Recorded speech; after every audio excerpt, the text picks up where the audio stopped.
নিজাম প্যালেসের একটি বিল্ডিংয়ের ছতলায় আগুন। সেই আগুন ছড়িয়ে পড়ার আগেই ব্যবস্থা নেন স্থানীয়রা।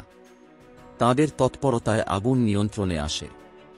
ঘটনাচক্রে এই নিজাম প্যালেসেই রয়েছে কেন্দ্রীয় তদন্তকারী সংস্থা সিবিআইয়ের অফিস।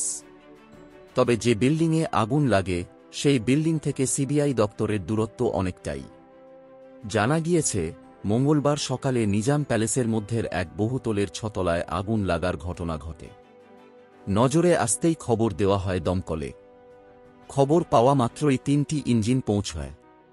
তবে স্থানীয়রাই আগুন নিয়ন্ত্রণে আনেন।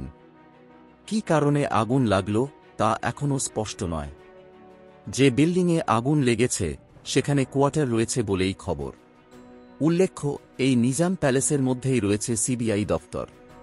আরজি করের আর্থিক অনিয়মের মামলায় মঙ্গলবারই গ্রেপ্তার করা হয়েছে সন্দীপ ঘোষকে। তিনি ছাড়াও এই মামলায় আরও 3 জনকে গ্রেপ্তার করেছে কেন্দ্রীয় তদন্তকারী সংস্থা। বর্তমানে তাঁরা সকলেই নিজাম প্যালেসের সিবিআই দপ্তরেই রয়েছেন। ফলে ওই কমপ্লেক্সে অগ্নিকাণ্ডের ঘটনা প্রকাশ্যে আসায় স্বভাবতই চাঞ্চল্য ছড়িয়েছে।